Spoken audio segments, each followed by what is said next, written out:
Hey guys, welcome to episode 16 of Ask the Agent. So excited to bring this episode to you. Today we are going to talk about the importance of goal setting and a business plan behind those goals. Got our productivity coach, Jeremy Casey, with us on the show today. Buddy, thanks for being on the show. My pleasure, my pleasure. So let's get into it. You know, I've always been a hard worker my entire life, right? Definitely. Never was really a goal setter. I just figured I'm going to work my balls off, and I'm going to get to wherever I want to get to. But I'm at a different point in my life now where, you know, goal setting has become a very important part of my life. So talk to me about why it's important. So, all right, so think about it. If you set a goal, right, and a lot of people throw out just some arbitrary number of, okay, I want to make 60,000, right? Most people don't have a plan on how to get there. More importantly, there's only two things that matter in business and in sales, and it's your behaviors and it's your contracts, right? It's conversations and contracts. If you are not tracking and if you don't have a plan and the amount of behaviors and conversations that need to take place to hit that goal, it's a useless goal because there's only two things you change, your activity or your goal. And most people aren't on pace and aren't tracking their pace. So when it comes down to it and they see that they're not going to hit that number, they change their goal. Sure. So obviously set a goal, right? Yep. And then we've got to have a plan of attack of how we're going to get there. Yeah. You know. So I've been in the real estate game for just over a decade now. Can't tell you how many times you sit down with an agent beginning of the year. What do you want to do this year? I want to double my business. How are you going to do it? Right. Crickets. And you get that why. And I think that's where the business plan has got to come into play. Yeah, and I think the first thing is why is that goal important, right? I mean, when you think about it, one of the things we talk about is an anchor, right? An emotional anchor. And why are you working? I mean, most people, the easiest one is survival, right? Or I want to buy a house, or I got to afford my kids' college. And, you know, one of the things that we work with our agents here is have a goal board, right? Is that goal, it shouldn't just be, oh, you know, $1 million. It should be, no, I want to save $20,000 so my kids can, you know, afford college. And I want a picture of that right by your desk so that you're looking at it. Every call you make, every person you talk to, every time you get an objection, that's what you're looking at so you overcome it. And that's how you achieve your goal. Those are the behaviors you need. Yeah. And that plan is really important of how you attack that. So is it how many hours of calling? How many people do you need to talk to? How much time do you need to spend? And that gives you a much better understanding of that routine. And once you get into that routine, it's much easier to achieve your goal. Yeah. We can't just, you know, I think there's some people out there that say, oh, you got to cut out a picture of the car that you want and put it up in front of your desk. And if that's all you do, you're not getting the car. No. Right? So, and then it's reassessing. Once you've got this plan built, we've got to take a look at it and see if those daily activities are aligning with the goals. Mm-hmm. Right? So, talk to us about some of the other things that you're doing with our agents to elevate the game when it either comes to the business plan or setting that goal. So I think the biggest one that we're doing right now is disc profiles. I mean, you set a goal, but you don't truly know who you are. And unless you have the interpersonal skills and understand what, most people know what they're strong at, right? But most people have been told that their weaknesses, that's what they should work on, right? That's completely false because at best you're going to be mediocre. And one of the great things a disc profile does is it's a personality prospectus. It tells you about your personality, where your weaknesses are, where your strengths lie, and how to focus on your strengths and how to mitigate the risks of your weaknesses that cause you in an everyday business situation. Sure. So disc profiles are huge. The other thing is really accountability. You should always have somebody that's telling you, did you make your 10 calls today? Did you get the things done that you were supposed to do? And most of it is, no, I didn't. And the reason being is because they didn't have somebody checking them on a daily basis. Yeah. And I think coaching, the other part too that we're working with is you don't coach once a month. You don't coach, you know, a couple times, you know, a year. You coach every week. Yeah. If you don't get into that routine and you're not in front of somebody and you're not saying, hey, are you doing this? Why are you doing this? And really get to the 5 whys to get down to the most granular aspect of what's important, you're wasting your time. Yeah, the accountability was, you know, I am a driver, man. If I set my mind to something, I am going to go and get it, right? But once you have somebody that's really holding you accountable that every week you're going to check, it's just going to take you to another level. You're going to really focus that energy and you're going to get it down. And for me, I know if I got to get on that call every Wednesday with my coach, I don't want to let him down and say, oh yeah, we discussed this last week, but I was a fat ass and I didn't do anything this week. Like, you know, occasionally there are going to be weeks like that. Oh, yeah. But how many times are you going to show up to that meeting and say, I didn't do it. You know, you got this inner monologue that's just going over and over, and that's not good. And I think the other thing too is if you have a coach and you're not showing up and you're not stepping up to the plate, I mean, there's one thing you say is, why am I working harder on your success than you are? I mean, there is no bigger punch in the throat than asking somebody that, right? And I actually cracked my voice on purpose because of that. But like, the point that I'm making is you really need to hold yourself accountable, and the only person that's losing here when you don't is you. Yeah. You're losing dollars, you're losing clients, and you got to grind harder, and you got to make sure, like, one of the things we do is we have an activity tracker. So how many calls did you make? How many conversations do you have? What did it lead to?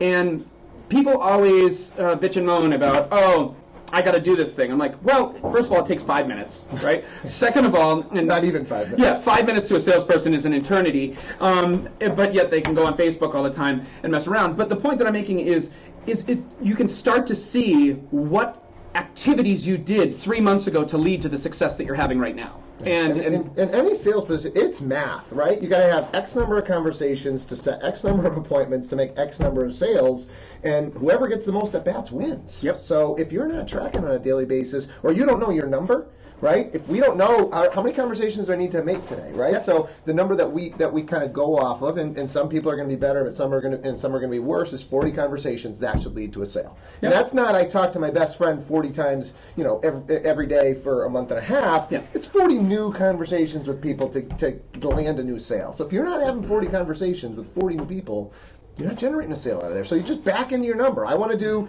40 sales this year for X number in volume, then figure out how many conversations that's going to be. Yep, and I think, a great benchmark, like you were talking about 40 conversations, is one of the things we talk about is 100 calls. Now, when we say calls, it's not a voicemail. It's in a conversation isn't, I just bumped into somebody at White Hut while I was grabbing a burger. It's, I actually had a conversation, and a conversation is more than 5 seconds. Hey, man, how you doing? No, it's, hey, what's going on? How's your life? And the other part of it, too, is, most people come right off and they're trying to sell. You got to ask questions. Yeah, gotta get deep. These people come in, they're like, hey, so I'm in real estate. You know anybody that wants to buy a house? Wow, you just said you're desperate. Yeah. You're like, Commission come on. breath. Exactly. Like, let's get a cup of coffee. How are your kids? Like, and ask them questions. How can I be a real estate resource? Right. It doesn't have to be about selling. It could be that you recommend a plumber or a roofer or an electrician. Give a machine, baby. So show that value. Stuff can help. I want to go back to accountability. Yep. So important that it's not your buddy, because that's just not going to happen, right? And there's got to be something on the line, whether you're writing a check to the other team's, I don't know, sports, your buddy's sports team, or you're going to eat something disgusting, or you're going to say something weird in front of a group of people. You got to have something that we're playing for here on the accountability. And I think that's so important, because the friend side doesn't work, because when you are behind the 8 ball, they're going to be like, it's okay. They're going to pat you on the back. They're going to wipe away the tears. Whereas I want to be an Olympic coach. There's 2 types of coaches. There's the coaches that are the family coaches, right? And they're like, oh yeah, it's okay, Steve. No, I'm going to be like, listen, why didn't you do what you said you were supposed to? Yeah. And a lot of the people I coach, a lot of them are like, well, I work so I can, travel. I love traveling. I said, good, book the vacation tomorrow. Book it. Book it. Now you've got a why. Oh, I don't have the money. Too damn bad. Book it. Yeah. Because now you're going to grind for that sale. You're going to go the extra mile. You're not going to stop at 15 calls. You're going to stop at 25 calls, or when you actually get to a contract. You're not going to stop. Yep. Because you know that you just dropped $5,000 to go to Disney, and your kids are going to go see Mickey. Yeah. And guess what? If you don't grind and you don't hit those sales, kids aren't going to see Mickey. Yeah. They might see him, but they're not going to get the stuffed doll. It's going to be on the TV. That's right. Yeah. So, dude, there's so much we can go on this. Can we talk about one more thing? One more thing. All right, great. So the other thing, too, is when it comes to, positioning, right? So with coaching, most people go into this as a lone wolf, right? Okay. And you know where I'm going here with the team, right? So most people go in as a lone wolf, and they think they can, take over the world, and we've had conversations about that. We find that that's not necessarily the best route for the future, right? A team approach. So here we do a lot of team approach. And so the reason why is because, and this coincides with the DISC profile, is not everyone is meant to be a rainmaker. Yeah. And so, when we coach, we bring people in, is I say, okay, well, where do you want to be? And you give them a couple job descriptions and say, where do you fit best? Yeah. What excites you? Do you want to go out and bang the phone like some of our agents and call 100 people in one day? Or do you want to actually run the leads and work with a buyer? And a buyer takes a lot more time than potentially the seller side. So, finding where you fit. Yep. And also thinking about the team model really makes sense, because not everyone's great as a lone agent. And I think a lot of people have lack of success in real estate because they haven't gone in that direction and said, this is actually where I truly fit, which is where the DISC profile comes into play. Yeah, I think a lot of people are scared of teams, and really it's just a benefit. What it can do is keep somebody that would have been forced out of the industry because they weren't good at prospecting, and it can keep them in the industry because they are good with people, right? Yep. So we can set the appointment and then send that person out, and man, that buyer is going to love them. So now we found a great role, or maybe somebody else who's not good on the people side but loves real estate could get into a transaction coordinator, marketing coordinator, listing coordinator role within a team. Yeah, so because you could stay in the game. Yeah, and I think people just think that there's real estate agents or there's office assistants or office admins. That is not the real world of real estate anymore. I mean, there is, and when we talked about the DISC of working to your strengths and not your weaknesses, that's where you do it. You look at, where am I strong? Am I strong with, altruism, patience? You're a great buyer's agent, okay? If you are super analytical, like very driven, and love working with people, you're a prospector all day. Like, bang those phones. If you're a marketing, you're creative, but you're not great on follow through, be a listing agent. So those are the things of, there's no absolutes, but you really should know who you truly are. You want to be in the right position. You want to set the right goal, understand what the activity is, and have somebody to hold you accountable. Yeah. We're going to do a shout out to Tony Robbins. He's got a free DISC profile on his site. We'll put that in the comments below. Huge. If you've never done a DISC on yourself, do it. You will thank yourself.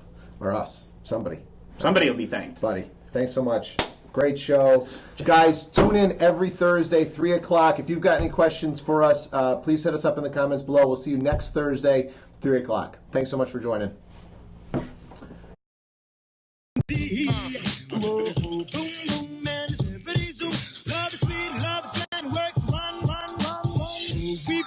And hippity hop, I'll never be a millionaire.